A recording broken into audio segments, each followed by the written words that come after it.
दोस्तों, क्या जीवन लीला समाप्त कर लेने से समस्या का समाधान मिल जाता है? क्या आत्महत्या कर लेने से जो भी समस्या पैदा हो रही है, क्या वो समस्या समाप्त हो जाती है?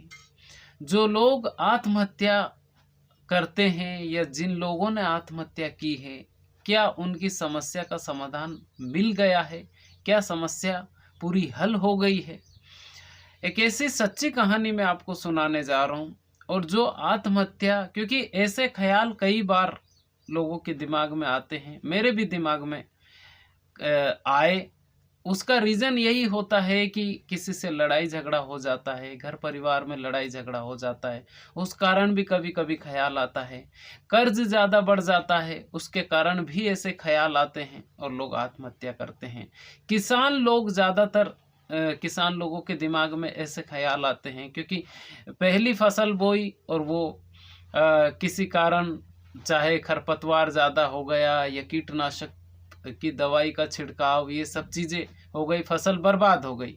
अब वो जो कर्ज लिया वो कर्ज बढ़ता ही गया ब्याज के साथ, उस कारण से भी लोग ऐसा करते हैं। लेकिन ऐसा करने से क्या समस्या का समाधान मिल जाता है? क्या समस्या खत्म हो जाती है? क्योंकि ये कहानी सहारनपुर ज़िले की है। उत्तर प्रदेश के सहारनपुर ज़िले में पति और पत्नी दोनों ने मिलकर 2 बच्चों को छोड़ दिया और गंगा में जाकर हरिद्वार में गए और वहाँ पर जाकर उन्होंने आत्महत्या कर ली। लेकिन क्यों की? उन्होंने एक सुसाइड नोट लिखा, उसमें क्या क्या लिखा, आत्महत्या करने से पहले उन्होंने क्या क्या कहा, कौन सी सेल्फी, किस तरह की सेल्फी ली, किसको भेजी, ये पूरी कहानी मैं आपको सुनाने वाला हूँ। इस वीडियो में अंत तक ज़रूर बने रहिएगा, क्योंकि ये जीवन से रिलेटेड ये कहानी है और ऐसा कई लोगों के दिमाग में आता भी है। नमस्कार, मेरा नाम है मोहन अहिरवार और आप देख रहे हैं खबर तमारी इंडिया का यूट्यूब चैनल। दोस्तों, आज की जो सच्ची कहानी है ये उत्तर प्रदेश के सहारनपुर ज़िले की है। सहारनपुर ज़िले के किशनपुरा में एक साईं ज्वेलर्स यानी सराफा व्यापारी की ये कहानी है। सराफा व्यापारी सौरभ बब्बर ने आत्महत्या कर ली। अब आत्महत्या करने से पहले वो सारी डिटेल उन्होंने शेयर की अपने दोस्त के साथ, जो कि मैं आपको सुनाना चाहता हूँ कि क्या कारण है, लोग आत्महत्या क्यों कर लेते हैं, लेकिन क्या आत्महत्या करने से वो जो समस्या पैदा हो रही है या हुई है उसका समाधान मिल जाता है। दरअसल 12 अगस्त 2024 को पुलिस को ये सूचना मिलती है कि सहारनपुर जिले के सराफा व्यापारी सौरभ बब्बर ने गंगा में कूदकर आत्महत्या कर ली है। जब ये सूचना पुलिस वालों को मिलती है तो पुलिस वाले जाते हैं और ढूंढते हैं, और ढूंढने के बाद में सिर्फ पति का ही शव मिलता है। पत्नी का शव अभी भी लापता है, अभी भी मिला नहीं है। जहां तक मीडिया रिपोर्ट्स के अनुसार मैं आपको बता रहा हूँ कि पति का शव मिलता है। पति का शव मिलने के बाद में उनकी जब पूरी तलाशी ली जाती है कपड़ों की, उनकी जेब की, तो जेब में एक नोट मिलता है और उस नोट में पति और पत्नी दोनों के सिग्नेचर हो रहे थे और उस नोट में वो सारी चीज़ें लिखी हुई थी। और जब ये बात पूरे मीडिया में आती है तो फिर एक तरह से हलचल तेज हो जाती है और बहुत ज़्यादा लोगों की जो संवेदनशीलता है वो सामने आ रही है कि सराफा व्यापारी सौरभ बब्बर और उनकी धर्मपत्नी मोना बब्बर ने आत्महत्या क्यों की। दरअसल जब ये पता चलता है तो उनका एक मित्र कहे या उनकी दुकान में काम करने वाला व्यक्ति, और उसने उनके परिजनों को बताया सुबह सुबह कि सौरभ बब्बर हरिद्वार गए हैं, और हरिद्वार जाने के बाद में उन्होंने व्हाट्सएप पर एक मैसेज भेजा, और वो मैसेज भेजा सुसाइड नोट के साथ, और साथ में एक सेल्फी, जहां पर वो आत्महत्या कर रहे हैं उसी जगह की उन्होंने सेल्फी भेजी। उन्होंने उस सुसाइड नोट में लिखा कि सौरभ बब्बर, यानी कि वो खुद, उन्होंने सुसाइड नोट में लिखा कि सौरभ बब्बर और उनकी धर्मपत्नी मोना बब्बर आत्महत्या करने जा रहे हैं। क्यों जा रहे हैं? क्योंकि उनके ऊपर काफ़ी ज़्यादा कर्ज बढ़ गया है और कर्ज से परेशान होकर वो पति और पत्नी दोनों मिलकर आत्महत्या करने जा रहे हैं। अब कर्ज उनके ऊपर बढ़ताया जा रहा है कि 10 करोड़ रुपए के आसपास उनके ऊपर कर्ज था। अब 10 करोड़ रुपए उनके ऊपर कर्ज था। उन्होंने ये भी बताया उसमें कि लेनदारों को वो कई ब्याज दे चुके हैं इस बीच में, क्योंकि बिल्कुल ऐसा होता है जिनका पैसा लेना होता है और व्यक्ति देख लेता है कि ये मजबूरी में है तो फिर उसका लोग फायदा भी उठाते हैं। अब उन्होंने आगे लिखा, उनके दो बच्चे हैं वो उनकी नाना नानी के घर पे वो छोड़ के आए हैं और उन्हीं के ऊपर, नाना नानी के ऊपर ही भरोसा है और लेनदारों से वो परेशान हो गए थे, कर्ज ब्याज दे दे के वो परेशान हो गए थे।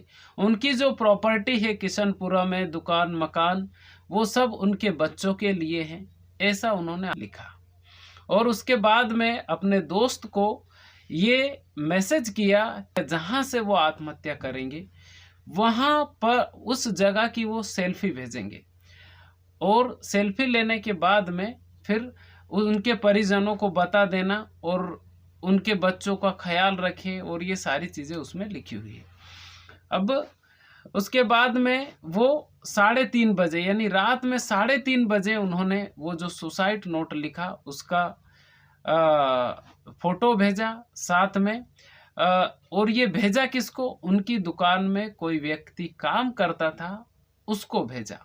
उसको सारी चीज़ें बताई और बताया ये भी जाता है कि जब वो वहाँ से निकले तो नई गाड़ी लेकर यानी नई बाइक लेकर निकले और उनकी दुकान में जो काम करता था उसको ये बताया कि वो हरिद्वार जा रहे हैं और अब रिटर्न लौट कर नहीं आएंगे, और ये अपने उनके जो परिजन है उनको बता देना। ऐसा भी कुछ मीडिया रिपोर्ट्स के अनुसार मैं आपको बता रहा हूँ।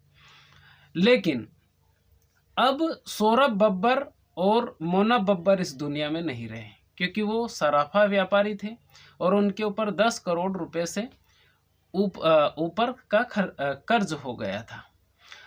अब 35 साल की उनकी उम्र थी। 35 साल की उम्र में उन्होंने जीवन लीला समाप्त कर दी। 18 साल पहले, आज से 18 साल पहले उनकी शादी हुई थी। 2 बच्चे हैं, एक लड़की है 12 साल की और एक लड़का है 7 साल का। लड़का दिव्यांग है और उनके नाना नानी के वहाँ पर उन्होंने छोड़ दिया है। अब मैं आपसे कुछ सवाल करना चाहता हूँ, क्या सौरभ बब्बर और मोना बब्बर दोनों ने एक साथ हरिद्वार जाकर यानी सहारनपुर से 100 किलोमीटर दूर गए, गंगा नदी में उन्होंने छलांग लगाई और उसके बाद में उनका शव बरामद हुआ? लेकिन क्या आत्महत्या कर लेने से सौरभ बब्बर और मोना बब्बर की जो समस्या है वो खत्म हो गई यानी समाप्त हो गई या फिर बढ़ गई? आप ये बताइए कि उनके 2 बच्चे हैं और लड़का दिव्यांग है और लड़की 12 साल की है, लेकिन माता पिता जैसा ख्याल रखते हैं क्या कोई दूसरा व्यक्ति कितना ही विश्वास पात्र हो?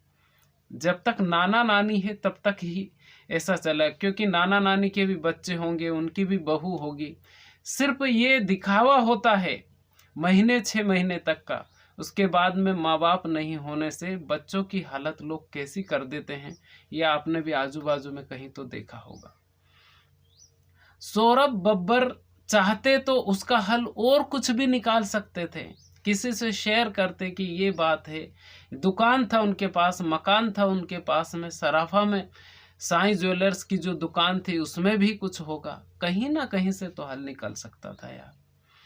ज़्यादातर जो ये आत्महत्या के जो केस होते हैं ये ऐसे ही होते हैं, और ख्याल लोगों के दिमाग में तभी आता है जब किसी से या तो कर्ज ज़्यादा बढ़ गया हो, जैसे परेशानी में आ गया हो आदमी को, कुछ रास्ता नहीं सूझ रहा हो, या फिर जैसे मैंने किसान का भी आपको बताया कि किसानों के साथ भी ऐसी समस्या होती है। लेकिन आत्महत्या करना आखिरी ऑप्शन नहीं होता है जीवन का। कहीं ना कहीं से तो भगवान हल निकाल ही देता है। ईश्वर पर भरोसा रखिए, कहीं ना कहीं से भगवान निकाल देता है रास्ता। कर्ज भी ज्यादा हो जाता है तो भी कहीं ना कहीं से ईश्वर, अगर उसके ऊपर भरोसा है तो कहीं ना कहीं से रास्ता निकाल देता है। लेकिन आत्महत्या करने से सोचिए, बच्चों को परेशानी में डाल दिया। अगर सही से देखें तो इसमें उनके जो बच्चे हैं उनको कितनी ज़्यादा परेशानियों का सामना करना पड़ सकता है। बच्चा दिव्यांग बताया जा रहा है, वो लड़की 12 साल की है।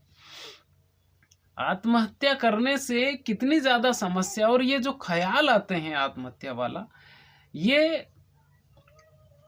क्योंकि या तो ऐसे लोग नहीं है उनके पास, मैं सच बता रहा हूँ, दिमाग में आते हैं कभी कभी, ये सच्चाई है।